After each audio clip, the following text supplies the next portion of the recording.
नमस्कार मेरे प्यारे भाइयों बहनों, आईएएस आरएएस विद आरजे में आपका स्वागत है, हार्दिक अभिनंदन है। तो मेरे प्यारे भाइयों बहनों, आज आपके लिए लेकर आ चुके हैं 4 अप्रैल 2023 का राजस्थान राज्य विशेष का करंट अफेयर्स।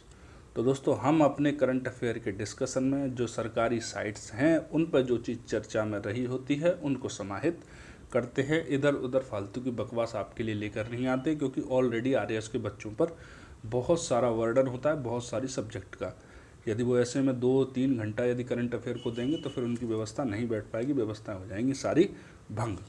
ठीक है दोस्तों, तो आपको वही पुरानी बात, पीडीएफ चाहिए यदि लेक्चर की, पीडीएफ जो होती है वो चाहिए, तो आप जाइए आपके अपने टेलीग्राम चैनल पर। ठीक है, टेलीग्राम चैनल का नाम है आपके का IAS RAS विद आरजे। यदि आपको यूट्यूब पे हमारा लेक्चर अच्छा लगता है तो आप उसको लाइक करना, शेयर करना, सब्सक्राइब करना। इससे क्या है, चैनल की रीच बढ़ती है और हमें भी अच्छा लगता है कि हम बच्चों के लिए कुछ कर रहे हैं तो उसका हमें भी कुछ मिल रहा है। तो दोस्तों, बिना इधर उधर की बातें किए आते हैं सीधा आपके न्यूज आर्टिकल के डिस्कशन पे। तो हमारा जो पहला न्यूज आर्टिकल है वो है आपकी नेपियर घास को लेकर। किसको लेकर है? आपकी नेपियर घास को लेकर। इसके बारे में आपने बहुत पहले से ही चर्चाएं सुनी होंगी, लेकिन अब राज्य सरकार क्या है, इस घास के उत्पादन को और उसको बढ़ावा दे रही है। तो हम इसकी चर्चा क्यों कर रहे हैं इस घास की, उसके बारे में पहले थोड़ा सा जान लेते हैं, फिर आपको नेपियर घास के बारे में बताएंगे। ठीक है, तो चर्चा में ये इसीलिए क्योंकि राज्य जो है हमारा, राज्य सरकार, उसने कहा है कि सभी ग्राम पंचायतों में एक बहुवर्षीय चारा फसल नेपियर घास की प्रदर्शनी लगाई जाएगी। सभी ग्राम पंचायतों में प्रदर्शनी। अब ऐसा तो है नहीं कि इसका किसी हॉल के अंदर एक प्रदर्शनी लगी है जिसमें आप जाओ तो नेपियर घास रखी हुई है, तो वो तो घास रखोगे थोड़ी देर में ख़राब हो जाएगी, फिर लोग देखेंगे बोलेंगे यार ये क्या है, डंठल पड़े हुए हैं। ठीक है, तो प्रदर्शनी फिर किस तरह से लगाई जाएगी? तो दोस्तों, इसकी प्रदर्शनी लगाई जाएगी प्रत्येक ग्राम पंचायत के अंदर 0.2 हेक्टेयर भूमि पर नेपियर घास उगाई जाएगी।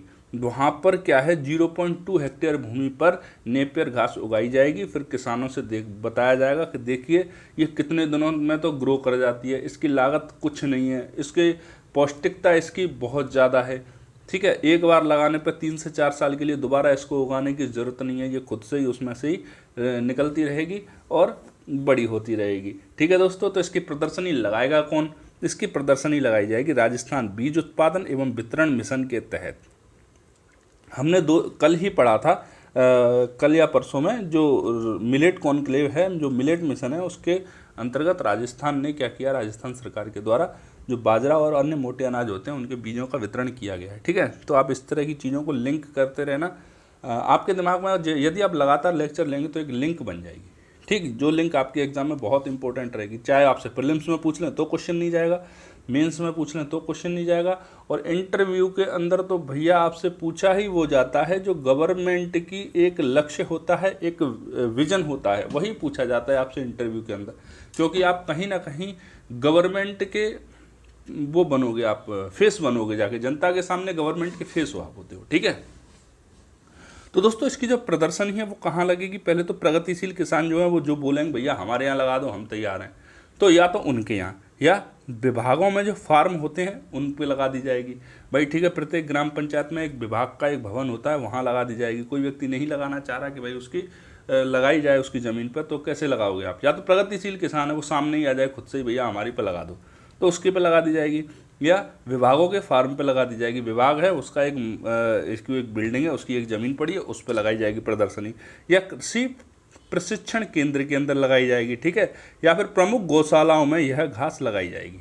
जो गौशाला होती हैं या तो गवर्नमेंट संचालित होती हैं या एनजीओ संचालित होती हैं या पीपीपी मॉडल पर संचालित होती हैं, जो गौशालाएं होती हैं उनके अंदर इसकी प्रदर्शनी के तौर पर 0.2 हेक्टेयर पर इसको उगाया जाएगा। ठीक है, इसके लिए पैसा कहाँ से आएगा सर? तो इसके लिए पैसा भैया कृषक कल्याण कोष से आएगा। कितने? 23 करोड़ रुपये इसके लिए आवंटित कर दिया है भैया। 23 करोड़ रुपया है आपके पास, आप जाओ प्रत्येक ग्राम पंचायत के स्तर पर 0.2 हेक्टेयर पर इसके प्रदर्शनी का इंतजाम करो। ठीक है दोस्तों, अब अपन देख लेते हैं नेपियर घास के बारे में कि नेपियर घास क्या है। तो दोस्तों, नेपियर घास जो है वो बाजरा और हाथी घास के बीच में संक्रमण से प्राप्त की गई है। मतलब बाजरा और एक होती है हाथी घास, ठीक है, जिसमें मतलब हाथी का भी पता नहीं लगता, हाथी भी अंदर हो तो इस तरह इन दोनों के बीच में संकरण किया तो उससे प्राप्त हुई आपकी नेपियर घास। कौन सी घास? नेपियर घास। ठीक है, अब देखिए आप, एक तरफ बाजरा एक तरफ हाथी घास, जब इतनी बड़ी बड़ी जो प्रजातियों के संकरण से प्राप्त हुई है तो आप देखिए कि खुद भी कितनी बड़ी होगी। ठीक है, खुद भी मतलब बहुत बड़ी घास होती है। बाजरे तो आपने देखा ही होगा, बाजरे लगभग बाजरे के बराबर या बाजरे से भी बड़ी होती है, नाम ही बस घास है भैया, पूरा गन्ने के जैसी होती है। ठीक है, यह घास क्या होती है, इसकी गुणवत्ता क्या होती है, बायोमास, बायोमास तो होगा ही होगा जब उसके अंदर इतना सारा है, उसमें यूज आती है। पोषण में गुणवत्ता, मतलब इसका पोषण बहुत अच्छा है, इसके अंदर प्रोटीन, इसके अंदर मिठास और बहुत अच्छी है, मतलब कार्ब जो होते हैं जो प्राप्त होता है जानवर को, इससे बहुत अच्छी मात्रा में पोषण प्राप्त होता है। ठीक है, एक बार बो दो जमीन पर, 4 से 5 वर्ष तक इसकी उत्पादकता को प्राप्त करते रहो। देखो कितनी अच्छी इकोनॉमिक है। ठीक है, यह सभी प्रकार के जलवायु प्रदेशों में उगाई जा सकती है। ठीक, सर्वप्रथम इसका जो उत्पादन किया गया वो किया गया था कृषि विज्ञान केंद्र करमोदा के अंदर किया गया था। इसको याद रख लेना, बहुत इंपॉर्टेंट फैक्ट है।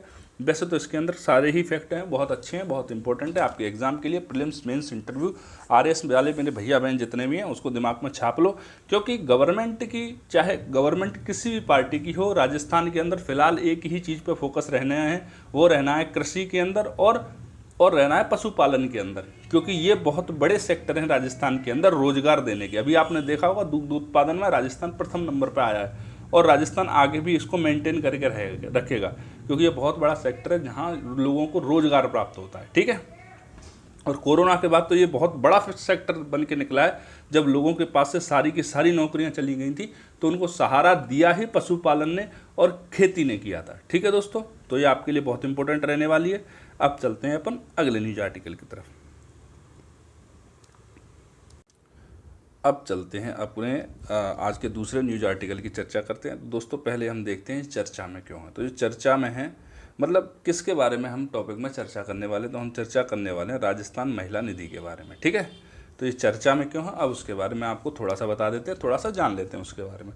तो देखो दोस्तों, क्या किया है राजस्थान सरकार ने, महिला निधि के माध्यम से जो है स्वयं सहायता जो समूह होते हैं, एसएचजी, मतलब जिनके अंदर खुद ही तो मालिक होते हैं, खुद ही कामगार होते हैं, मतलब प्रत्येक कामगार उसका मालिक होता है, प्रत्येक मालिक उसका कामगार होता है, वो स्वयं की ही सहायता से चलते हैं।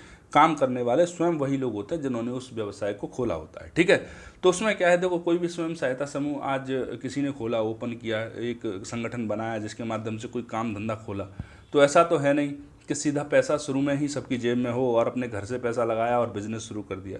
तो उसके लिए क्या किया है, राजस्थान सरकार क्या देती है, आपको ऋण देती है। तो उस ऋण पर राजस्थान सरकार ने 8% ब्याज जो है, उस ऋण पर जो ब्याज मिलेगी, ब्याज जो दी जाएगी उस पर 8% का अनुदान दे दिया है, ग्रांट दे दी है, छूट दे दी है कि ठीक है कि 8% तक की आपको छूट दी जाती है उस ऋण पर की ब्याज पर दी है, ऋण पर नहीं दी।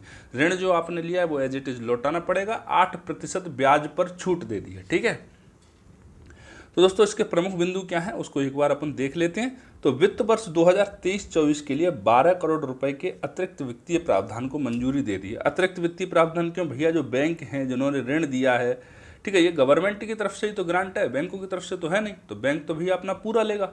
अब बैंक अगर पूरा प्रॉफिट नहीं लेता है तो बैंक कहीं ना कहीं लॉस में जाएगा, और फिर बैंक लॉस में जाता है तो फिर बहुत बड़ा क्राइसिस आता है। ठीक है, जैसा आपने अमेरिका के केस में देखा होगा, अभी कैलिफोर्निया के वो कोलंबिया थी या कैलिफोर्निया थी, वो बैंक वाला वो डूब गया, जो कौन सी थी आप मेरे को कमेंट सेक्शन में बताएं, मेरे दिमाग से स्लिप हो रही है बात। ठीक है, तो दोस्तों यह जो ब्याज अनुदान है वो 2 वर्ष की अवधि के लिए उपलब्ध होगा। 2 वर्ष की अवधि के लिए, मतलब आपने जो ऋण लिया है उस पर जो ब्याज होगी वो 2 वर्ष की अवधि तक आपको क्या करनी पड़ेगी, 8% कम अनुदान देना पड़ेगा, कम ब्याज देनी पड़ेगी।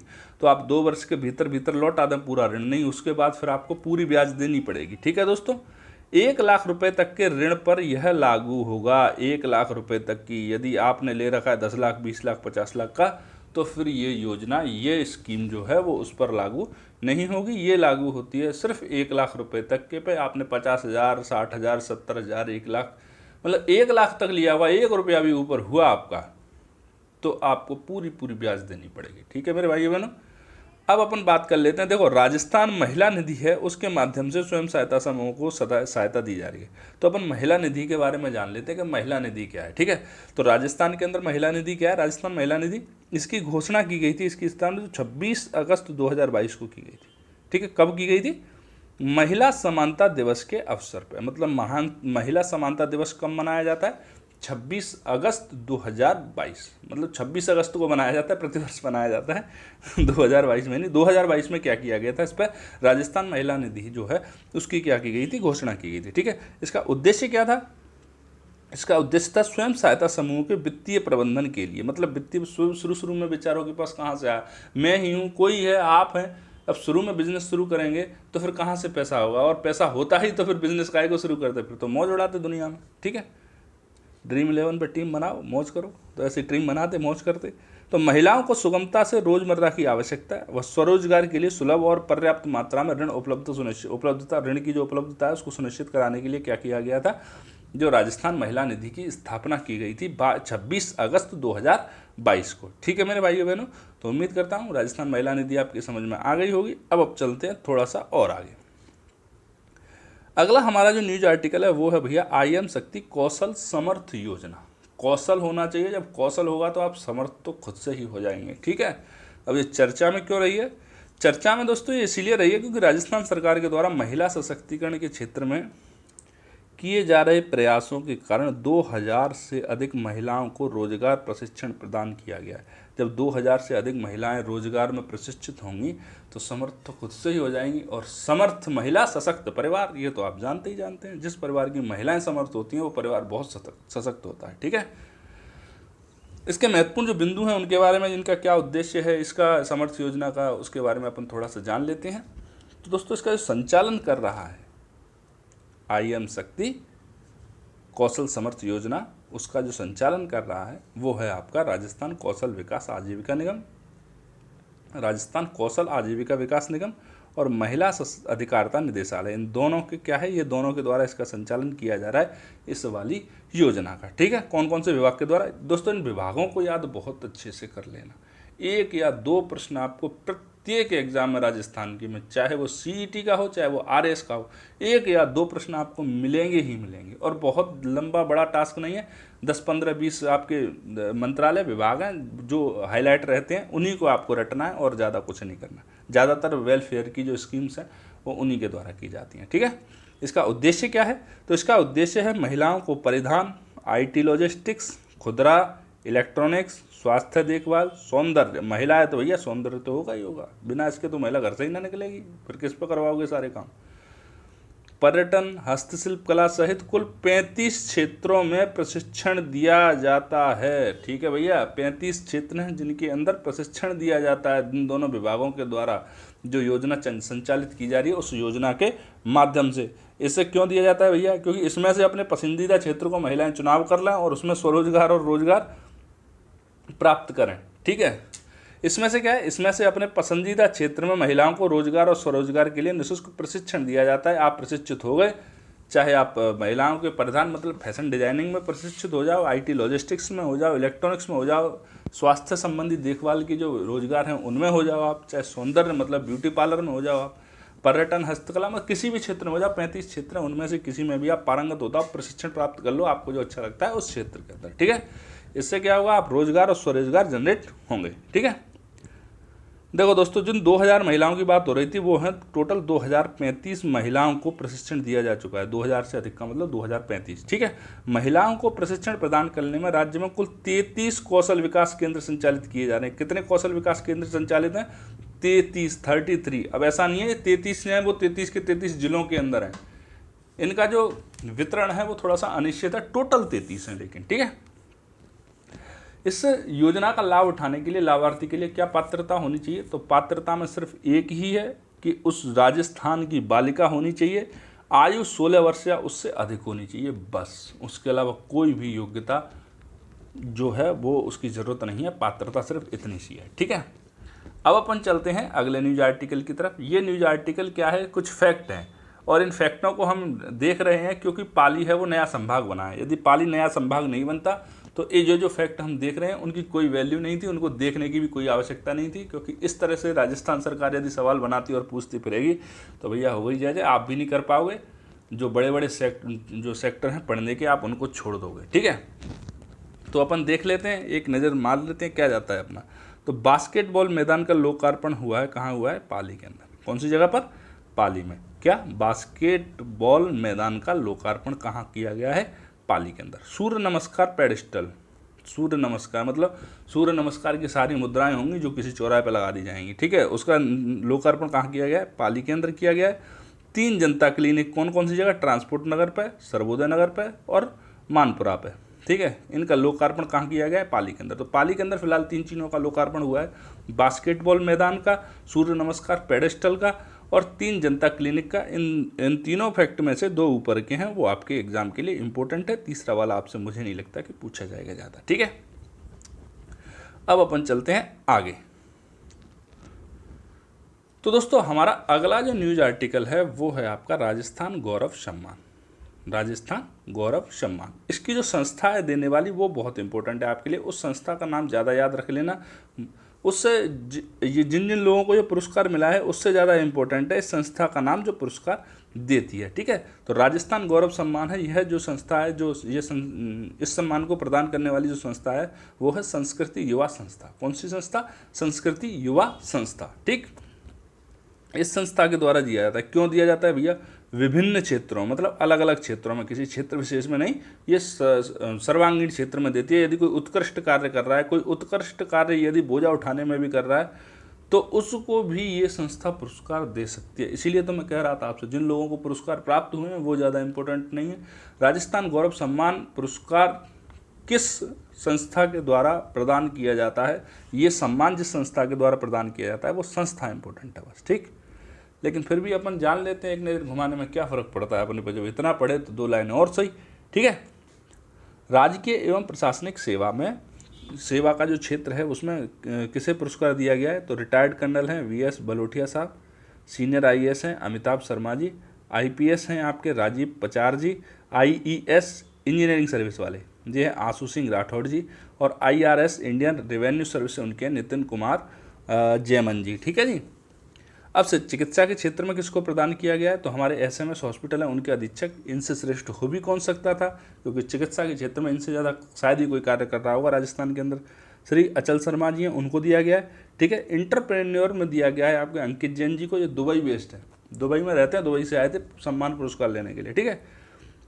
शिव विलास रिसोर्ट के चेयरमैन थे स्वर्गीय श्री ब्रजमोहन शर्मा जी। इसीलिए मैं कह रहा था आपसे, ये रिसोर्ट के मालिक वालिक इनके बारे में नहीं आपसे पूछेंगे। चिकित्सा क्षेत्र का इंपॉर्टेंट है, एक कला का बहुत इंपॉर्टेंट है, खेल का इंपॉर्टेंट है। चिकित्सा, खेल और कला, इन तीनों के नाम याद रख लेना, क्योंकि यहाँ नहीं तो किसी दूसरी जगह पर घुमा के आपसे प्रश्न पूछ लिया जाएगा, ठीक है।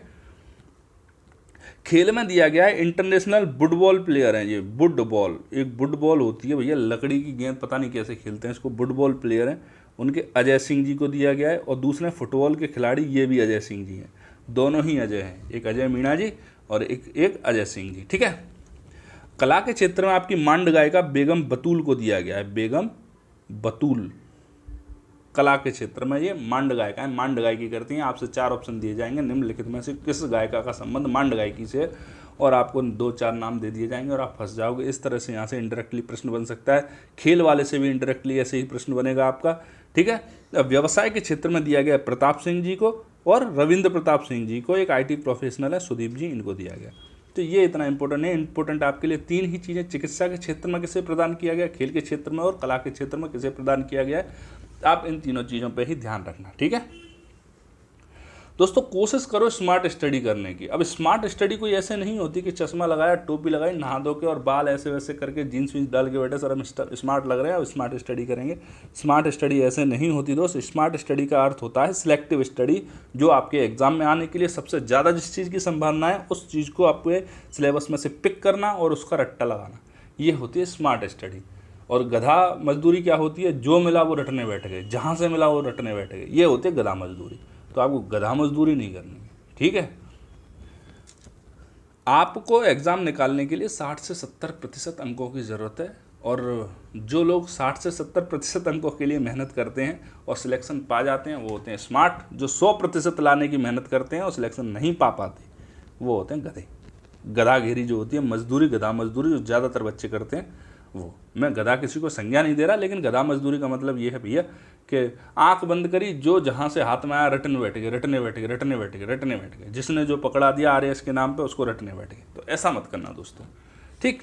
अब अपन देख लेते हैं आज का अंतिम न्यूज आर्टिकल। तो वो जाता है आपका राजस्थान का पहला जो फ्लोटिंग सोलर पावर प्लांट है उसकी स्थापना की जा रही है उदयपुर के अंदर। कहाँ की जा रही है? उदयपुर के अंदर। पहला floating solar power plant Rajasthan का तैरता हुआ।